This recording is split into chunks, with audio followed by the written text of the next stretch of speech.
Hey everybody, what's the good word? Listen, this video is a video that I'm really excited to be making. And it's been a topic that's been on my mind now for a couple of years at least, and I've been wanting to do it. And what's refreshing about it to me, of course, is that so many of my videos are Beatles related and solo Beatles related. And there's some artists that I like that I talk about from time to time, whether it's Bob Dylan, whether it's Joan Jett and the Blackhearts, whether it's Tom Petty, Elvis. There's certain people I like. But this is interesting because it's somebody, an artist who I never really liked. And I got to be honest with you, I am not a Bruce Springsteen fan. I don't need my daily dose of Bruce juice. I don't need that stuff. So never really cared for him. It's just a subjective thing.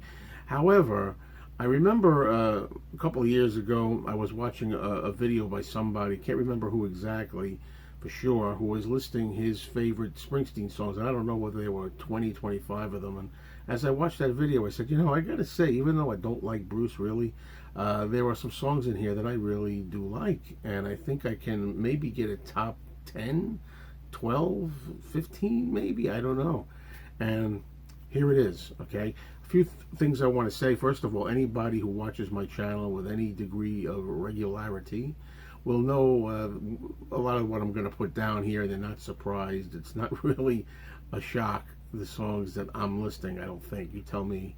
And if somebody's watching this channel who's a Bruce fan and just stumbled upon this because Bruce is one of their favorite artists, and you're not familiar with me, you're going to be kind of annoyed probably at some of the stuff I'm putting in the top 5. Let me know.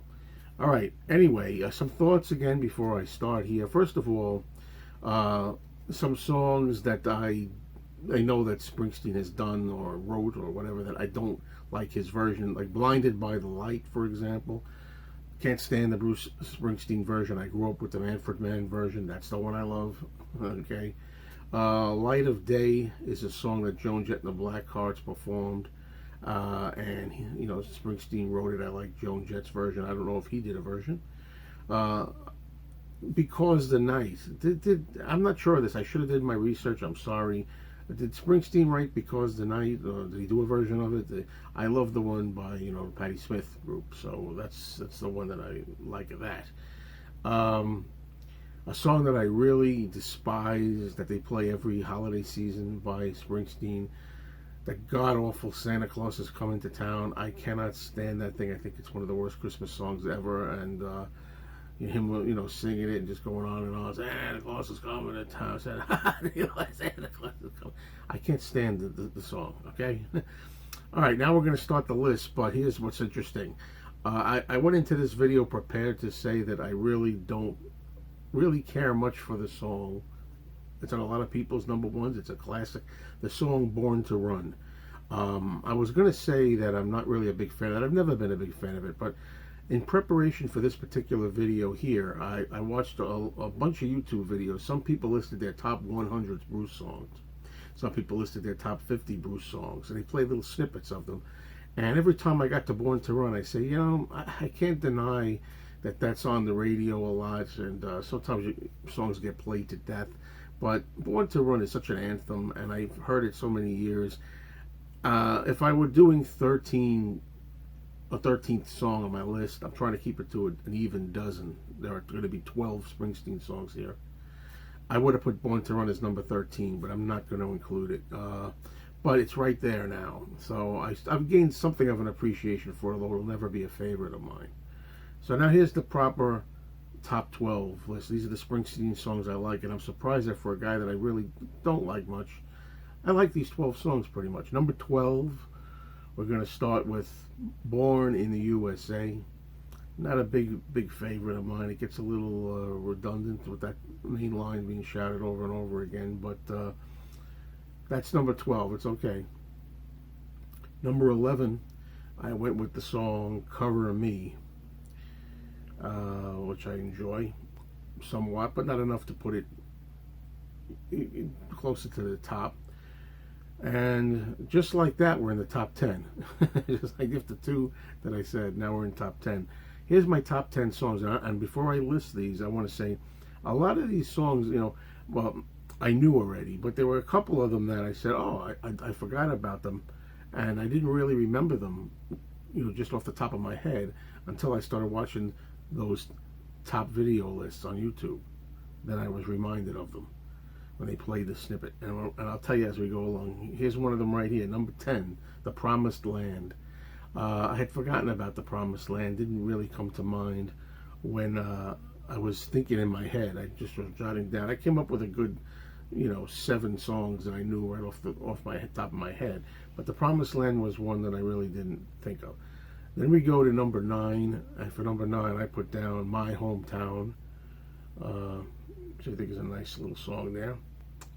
For number 8, I went with I'm on Fire, which is my choice for that. Number 7, I went with I'm Going Down. I think that's a good song. Now here's one of the songs, number 6. When I was going through watching people's videos, I heard a snippet. I said, oh, I forgot it. I didn't even remember that song. Number 6, I went with Out in the Street. You notice a lot of these songs they kind of commercial. That's my, mainstreamy. But what I like is if they have a catchy chorus, a catchy phrase, something that sticks in your head and you can find yourself singing. That's the beauty, to me, that's the beauty of a great song. Now we're into the top 5, and here are my top 5 Bruce Springsteen tracks. Number 5 is another one, just like Out in the Street, that I totally forgot about. And when I was going through watching videos and I heard snippets of songs, this one jumped right out at me. I said, oh, that's good, I like this one. And that is Prove It All Night. It's got a catchy chorus. Very good. Number 4, this is a song that I've always liked, that I heard on the radio a lot. And I didn't need anybody to remind me of this one. It always stuck in my head. 10th Avenue Freeze Out is in my list at number 4. And here are my top 3 favorite Springsteen songs. And all of these could go to number 1. I had a tough time because I like these 3 very much. Very hard to decide which one was going to be 1, which one was going to be 2 and 3. But I'll explain a couple of them. Glory Days is at number 3 for me. Just a really good song. I love that song. Can't say much more about it. Enjoy hearing it anytime it pops up on the radio. It's a very, very good song. Number 2 could have been my number 1, and vice versa. I went with Hungry Heart for number 2, and I love that song, but I have a personal memory when it came out, when it was a big hit in 1980. I was just a teenager, and I used to go to a roller rink place. That was where we hung out at the time. We'd be skating around the roller rink, trying to pick up girls and skate with girls and all this kind of stuff. And Hungry Heart, they used to play music. Hungry Heart was a big hit at the time, and they'd play stuff like Pat Benatar's Hit Me With Your Best Shot, Rapture by Blondie, things that were around in 1980. And Hungry Heart was always played at the roller rink, so I always liked the song anyway. But when it was played at the roller skating place, it brings back such great memories. So I love Hungry Heart. And here's the one I picked for number 1, but I want to explain a lot about how I feel about this song. Number 1 for me is Dancing in the Dark. That's the number 1 Bruce Springsteen song. And as I say number 1, I think, is it really? Is it really? Because I think Dancing in the Dark for me is a song that has fallen into the trap of being so overplayed. So, it goes in and out my head all the time. It's kind of gotten ruined for me, but this is one of the problems I face when I'm making a list like this. How do you separate a song that you really like and you think is a really good song or a great song or a classic or something from the fact that you're just tired of hearing it? Should you rate it lower on the list? Should I have put Dancing in the Dark at number 7 or 8 just because I'm sick of hearing it? And then I thought back to 1984 when it was a hit. When I first heard the song Dancing in the Dark, I loved it. I absolutely thought it was fantastic. It was catchy, it was commercial, but what I really liked about it were the lyrics. Because back then I was just in my very early 20s when Dancing in the Dark was a hit, and I remember going to the Sam Goody record store, and I took out the 45 from the slot, and it had the picture sleeve of him on the cover, and on the back had all the lyrics. And I remember having a friend of mine come to the store with me one day, and I showed him this because I knew the two of us were on the same page. We were just young guys. We were going to clubs, I was trying to meet girls, and we were going out dancing, and we kind of felt like this is what it is. Every day you get up, it's the same old thing. You're getting tired of the situation you're in. Come on, baby, give me a chance. I'm for hire. Let's go. And it was like and I was keeping a diary at the time, a journal, and it was like the lyrics were like, I'm tired of sitting around here trying to write this book. I need a love reaction. Give me just one look. And some of the words, getting goosebumps here. It really hit a spot, and it was like, there's a Joe kiss somewhere, and it's on me. And stuff like that. You look in the mirror, you want to change your clothes, your hair, your face. Everything was perfect at that time in my life, and that's why I have to put Dancing in the Dark at my #1 slot. Only because even though I'm tired of hearing it, and I could do without hearing it ever again, maybe. But if I'm going to be honest with myself and go by the first reaction I had, Bruce Springsteen's song "Dancing in the Dark" is his best song and the one that clicked with me. Thanks for watching, everyone.